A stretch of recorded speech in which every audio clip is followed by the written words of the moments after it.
Welcome to Vibrant. నేను మీ Shivani. Naga Chaitanya Sobhita Dhulipala engagement తర్వాత జాతకాన్ని విశ్లేషిస్తూ వేణుస్వామి ఒక వీడియోని షేర్ చేశారు.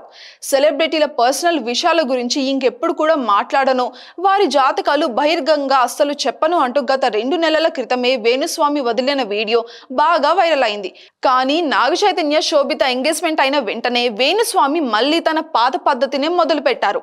వారి జాతకాన్ని బోర్డు పైన రాసి విశ్లేషించిన వీడియోని సోషల్ మీడియాలో షేర్ చేశారు ఆయన. ఇక ఇలాగా వేణుస్వామి చేసిన విశ్లేషణ, జాతకాలు చెప్పడం పైన అందరు కూడా బగ్గుమన్నారు.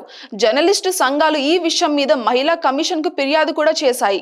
ఇక వారు చేసిన ఫిర్యాదుని కమిషనర్ సీరియస్ గా తీసుకున్నారు. ఇక దీంతో వెంటనే వేణుస్వామికి నోటీసులు కూడా పంపించారు. మహిళా కమిషన్ చైర్పర్సన్ అయిన శారద స్పందించారు.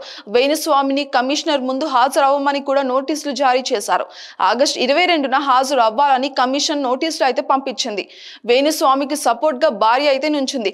గతంలో వేణుస్వామి చెప్పిన జ్యోతిష్యాలు కొన్నిసార్లు కరెక్ట్ కాగా చాలా సార్లు బెడ్స్ కొట్టాయి. కేసీఆర్, జగన్ జాతకాలు బాగున్నాయని, ఈసారి వాళ్ళే అధికారంలోకి మళ్ళీ వస్తారు అని కూడా చెప్పుకొచ్చారు ఆయన. కానీ తీరా చూస్తే వారిద్దరు కూడా ఓడిపోయారు. ఇక ప్రభాస్ సినిమాలు అయితే ఆడవని, ఆయన ఆరోగ్యం కూడా సరిగ్గా ఉండదు అంటూ, బాగోదు అంటూ పదే పదే చెప్తూనే ఉన్నారు. కానీ చివరకు కల్కి 1000 కోట్లు కొల్లగొట్టింది. ఇక దీనిపైన ఆయన కౌంటర్లు కూడా వేశారు. కల్కి ప్రభాస్ ది కాదని, అమితాబ్ బచ్చన్ సినిమా అని కూడా అంటున్నారు.